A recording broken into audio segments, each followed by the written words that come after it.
I invited Sandra to do this Inspire session because she is a really big inspiration for me in everything that she does. So, Sandra, welcome and over to you. Thank you, Michelle. Thank you, everyone, for being here. I know it's going to be a very busy day, but I only have 15 minutes, so I'll just go straight for my presentation. I can see that we can also have here people from all over the world. I can also see at the beginning that we have people from Leandro from São Paulo, but he's not in Buenos Aires. I could see someone from São Bernardo do Campo, so I like to relate to these people as well here. So welcome to my inspiring session on global citizenship through volunteering. And hello from India here as well. I'm happy to share and to be inspired here by today because today I don't have to go over this timeline. No matter the language you teach or what in the world you teach, when you look at this timeline, probably you can relate to something you did in the past or that you are doing right now. Like Cleo, for example. And as Lacan used to say, you may know what you said, but never what the other heard. So inspired by Lacan, we can also say that we all have different understandings of what is global, what is citizenship, and what is volunteering. And as a Brazilian who grew up in the outskirts of São Paulo, I'm also inspired by Paulo Freire, who used to say that reading the world precedes reading the world. But which word? Because even today, in 2025, when we read our history books, or follow the news, people continue to speak of the non-Western world. But non-Western according to whom? Whose word are we centering when we use that label? So again, which world? That's why I keep asking not only teachers, but also my primary students here in the Netherlands, how often do we step outside our familiar narratives to embrace viewpoints that make our worldview more inclusive? A worldview that enables you to understand that in schools all over the world, teachers discover their students need to Maslow before they bloom. And well, I wish my teachers knew that when I was at school. As I told you before, I grew up in the outskirts of São Paulo in a city called Diadema, a city that was and still is famous for its crimes and violence. But it was in Diadema where I started doing volunteering work. And although Paulo Freire used to say we have to fight for social justice before charity, I started with charity. We started with charity. We started with Maslow. I remember when I was 16, when my dad invited me to visit this building with him. This place used to be occupied by homeless families, and we would go there on every Sunday to provide support lessons to the children, always carrying a box filled with mortadella sandwiches and guaraná. My father was the person who first introduced me to the meaning of volunteering work. If today I decided I dedicate 2 days a week and part of my holidays to volunteering is because of him. On this image, for example, you can see some letters kids wrote to Santa during Christmas time. On these letters, kids in Diadema and from all over Brazil were and still are asking for presents like food, cleaning products, and sometimes toys. If you go to the post office in Brazil, you will find thousands of these letters. Then people like my dad pick up these letters, buy what they could, and deliver everything door to door.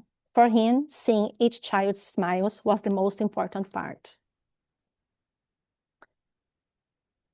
Then after some years, when I became an English teacher, I went to the biggest favela in São Paulo to join a volunteering project called English for All, teaching English to children ages 6 to 14. These are some of the smiles that I had every Friday. And some years later, when I started working as a teacher trainer, I invite teachers who were attending my courses to a volunteer pedagogical adventure in an indigenous school in the central area of Brazil. At that time, my daughter Thalissa also joined us, and more than 50 teachers from several indigenous schools. Just remember that we are still talking about what is global, what is citizenship and what is volunteering. Then I became a specialist in bilingual, multilingual education inspired by the Reggio Emilia approach, then on trauma and emergency pedagogy. The emergency pedagogy provides immediate pedagogical support to children and youth in areas affected by armed conflict or natural disasters. So when I moved to the Netherlands 5 years ago, I worked for 4 years in a refugee center. I had to leave this year, and I'll tell you the reason soon. The emergency pedagogy studies and my master's in leading professional practice and education also inspired me to volunteer in some schools in India, where I visited some rural villages, rural schools, where only one person spoke English. And I found places like this. Can you have any idea of what it is? What is that green ball for? No comments, right? The farther you go, the more you learn. Then in 2017, during the master's, I met Nancy Hunt, the founder of the National Trust in Kenya. Can you imagine my happiness when she said, "Come to Kenya and teach my teachers"? So I went, and I learned. I learned that in this place, people bought everything in small sachets because no one could afford a full liter of oil. I learned that a single bar of soap was divided into 3 parts, one for bathing, one for washing clothes, and one for doing the dishes. Nancy invited me to go there to inspire her teachers, but I end up learning more and more every time I go. Like this school, for example, where teachers have more than 120 students in the classroom. Just one single teacher with more than 120 students. I learned that in Mumias and Kakamega, I had to plan and deliver all my trainings with no computer because of the power cuts. We learn, and we still learn a lot together, especially when you have the chance to see where kids live. How's their home inside? And how they may feel inside too. Then on the second time in Kenya, I brought Alita with me. We have been working together, and I guess somehow I'm doing with Talita in Kenya what my father did with me in Diadema. Not only Talita, but we extend the invitation for teachers from everywhere. So if you feel inspired, just keep in touch, because every 2 years I go back. So if you're a teacher willing to listen, learn, and inspire, you're more than welcome. We have now every 2 years a seminar called Teachers Inspiring Teachers in Kenya. This one was in 2023, and this one in July this year.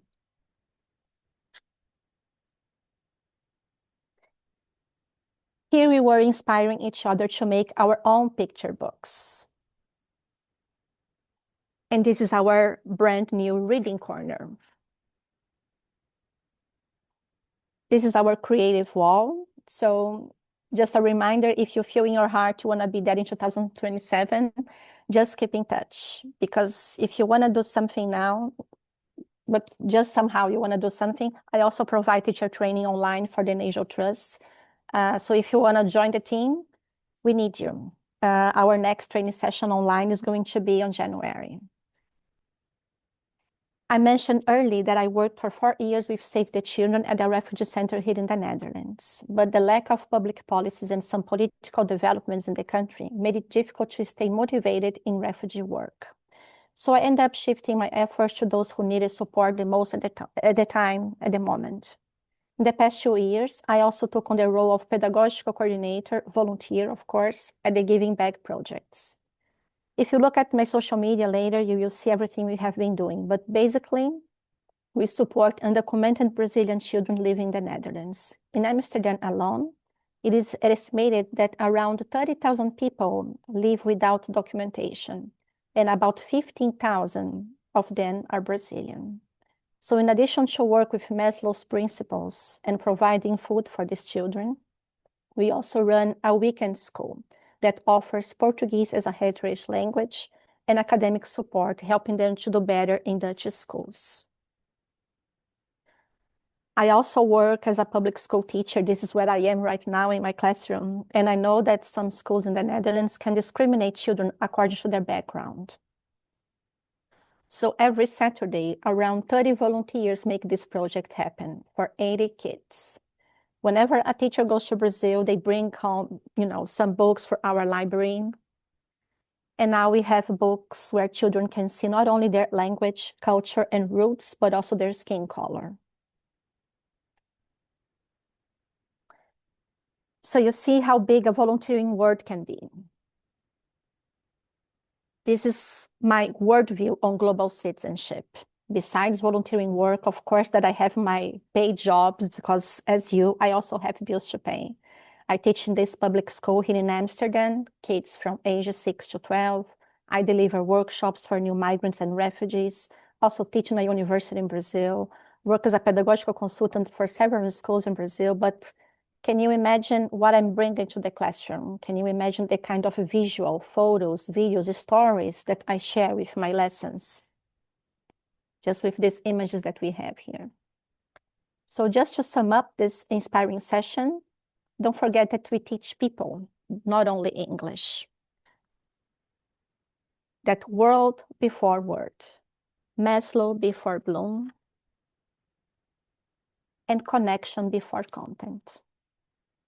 I don't know if you have any questions. If you're interested to join me in all my pedagogical adventures around Kenya or also here in the Netherlands, please just keep in touch. Here you can see my email, my social media, and I'm also open for questions if I happen to have any free time.